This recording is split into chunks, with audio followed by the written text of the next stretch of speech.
Much respect to you all. We're back with another video about the side effects of alcohol or drugs. One of the reasons we're talking today about what happens after we quit drugs or alcohol is because these are issues I personally struggled with. But here, we're not trying to preach or give advice to anyone. These are just our own personal experiences. I spent a long time dealing with substances. By substances, I mean alcohol. Yes, I was dealing with alcohol. When I quit, one really big issue that bothered me a lot was that I didn't know how to connect with people. Because, well, I was alone and I didn't know, for example, if I wanted to interact with a group, how should I start the conversation? Or even if I did start it, what should I do next? Because of this, I was always stuck on this point. My level of alcohol and substance use was extremely high, and the relationships I wanted to form and maintain were, in many ways, fundamentally based on those substances. Even in the intimacy I wanted to create an experience, there was a kind of timing involved, something I could manage, or at least I thought I could manage that timing. But now that this has happened, and with the withdrawal, well, the sensors in my brain can't control excitement anymore. I can't control myself, and I climax too quickly. Let me scratch my nose. Don't say anything tomorrow. It really was itching.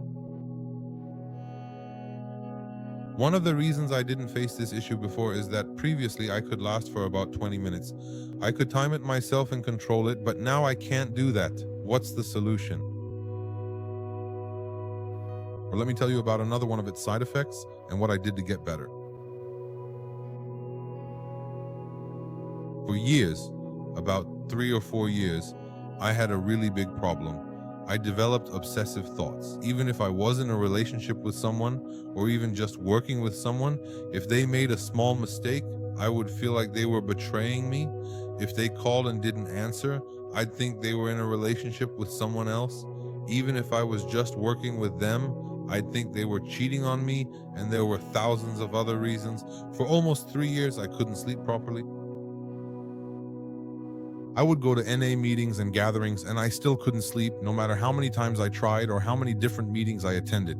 Now, in those meetings, they say you shouldn't use any kind of medication at all under any circumstances, but I want to share my own personal experience with you, honestly and openly.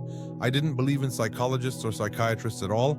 I'm saying this here very clearly so you understand where I was coming from. I'm not talking about those doctors who just want to make money off addiction treatment and such.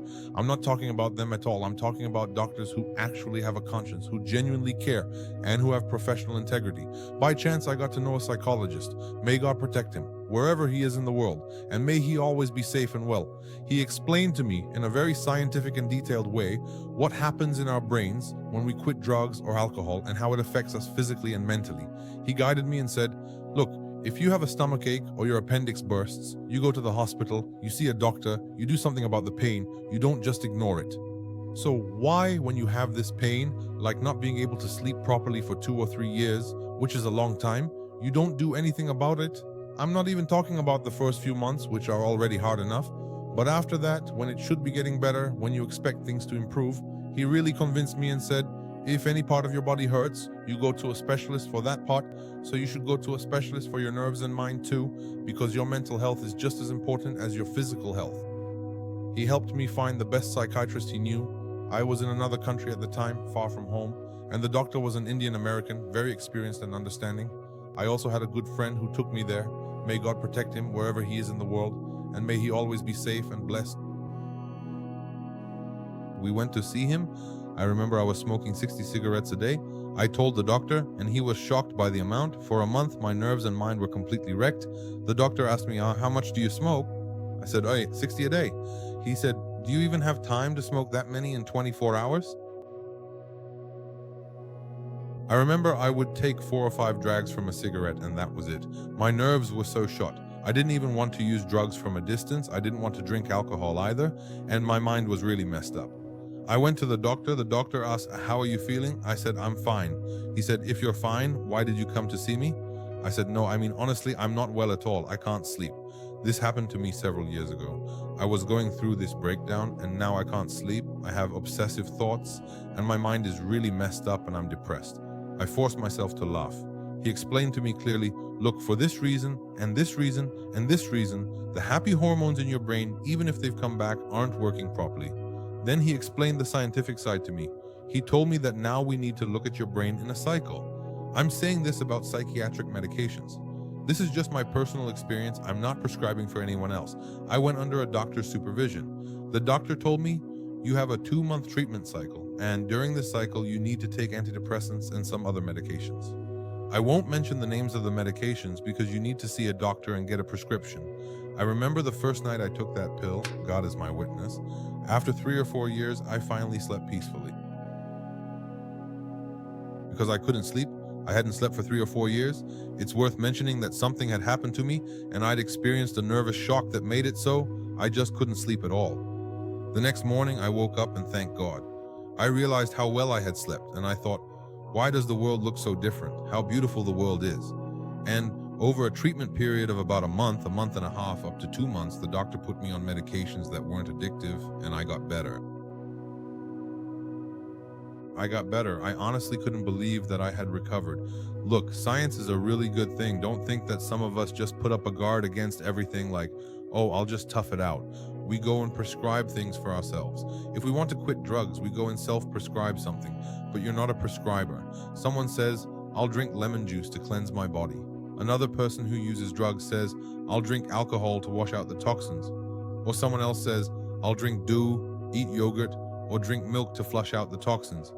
But if you've used drugs, you shouldn't be eating white things like milk, yogurt, dew, and so on. Those are toxic for you. From the very first days, you should be eating warm things like ginger, saffron, or other things that warm up your body.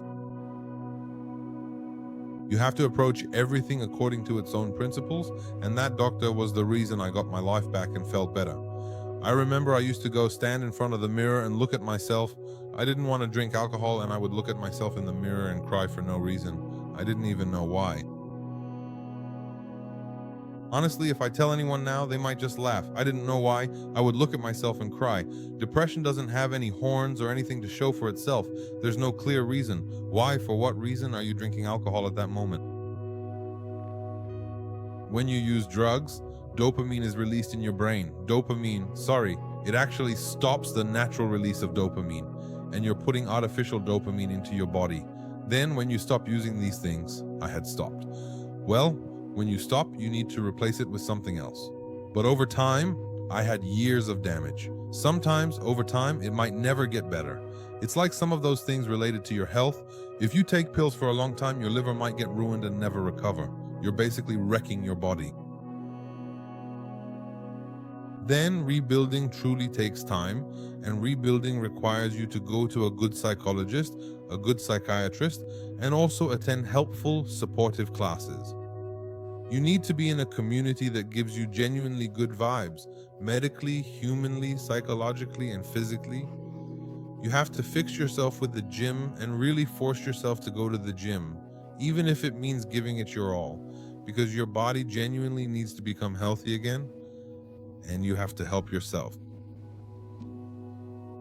There's no other possible way. Look, either you have to accept your own bitter fate, an asylum of death, or you have to throw yourself into success, throw yourself into recovery, day by day, day by day. That means you have to work on your recovery every single day. Not think that after a year or two, now I'm fine. No, recovery isn't something you can save up. Every day, you have to strive for 24 hours. You have to turn to God, take your hand, and put it in God's hand. Say, hold my hand, and keep your hand in the hands of people in recovery. Those who were at your level, those who were like you and are now on the path of recovery, because they understand you. And if you have an illness, if you have a problem like premature ejaculation, you really need to go see a doctor. Oh, that's exactly what I was saying. I completely forgot to mention it. When you visit a doctor and take prescribed antidepressant medications, your mind gradually starts to get better, because all of this, after all, comes from here, your mind. Your overall sexual health will improve as well, leading to better well-being. That's why people who have sexual problems go to the doctor, and the doctor tells them to take antidepressants, meaning the doctor prescribes them antidepressant pills, because the problem comes from here. Look, if we're happy, it's from here. If we're sad, it's from here. If we ejaculate early, it's from here. If we ejaculate late, it's from here. Basically, if you fix your brain, everything else will be fixed. You need to believe this. If you take care of your mind, everything else will get better. And it's not just about medication, you also need to take care of yourself physically. When you go to the gym and exercise, your body releases happiness hormones. Also, if you have regular sexual activity, this will get better too. Oh, I don't know. When you become truly happy, your brain actually tries even harder to help you. This is something I know from my own personal experience. There are things that I suffered through for a very long time, nights when I simply couldn't sleep at all. I remember in my deep loneliness, how difficult it was. I would sit and cry. For what reason? Because I was attending some meetings in the country. These weren't recovery meetings. Now, with the way science has advanced, first of all, in many countries this issue has been addressed and online meetings have even started to become available. We should really make a sincere and consistent effort with meetings, making them a regular part of our lives. In some countries, online meetings are available. These are part of the global fellowship, connecting people from all over the world. When you attend these meetings, you start to feel better, both emotionally and mentally. And then, the 12 steps. If you work the 12 steps of Alcoholics Anonymous, you gradually gain self-awareness and insight into your own behaviors. You start to see with increasing clarity what problems you had that led you to turn to substances for refuge, and now,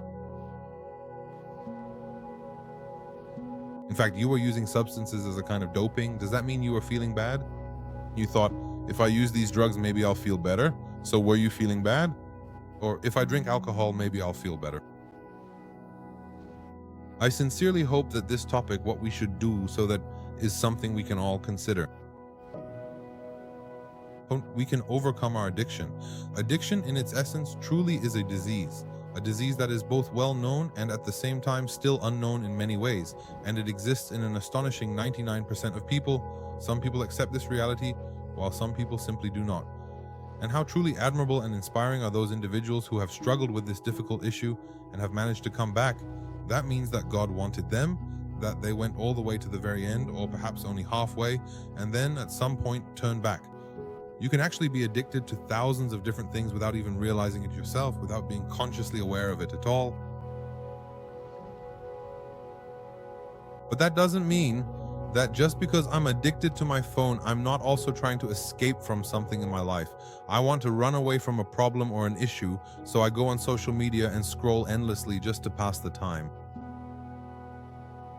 Now, I've shifted my addiction somewhere else, at least to things that are less harmful to my life.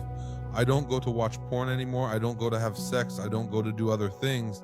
At least if I'm going to do something wrong or have a bad addiction or have a flaw, I try to channel it into something different, like social media, which a lot of people have issues with. Even with that, I'm making plans for myself to reduce it more and more. That's why when I see a flaw in myself now, I recognize it's a big flaw, but I prefer to throw myself into a flaw where I try to serve people. I see that I can't eliminate this flaw. So since I'm on social media, I tell myself to go into the DMs on social media, like Instagram, and respond to people who need my help. When I help them, I feel better myself. If you have similar issues, when you find your own flaw, you should channel it into a path that makes you feel better. Don't run away from your flaw. Recognize it and use it as a tool, because you can't just eliminate a flaw. You'd have to be really capable to do that. But if you work on yourself, your life will become more beautiful. I think this topic could be helpful and beneficial for a lot of people. If you liked it, subscribe to this channel and share it with your friends, because a lot of people have issues with this, just like I did. And I think I could be helpful to a lot of people. Thank you so much. I appreciate you all. May God protect you. That's all.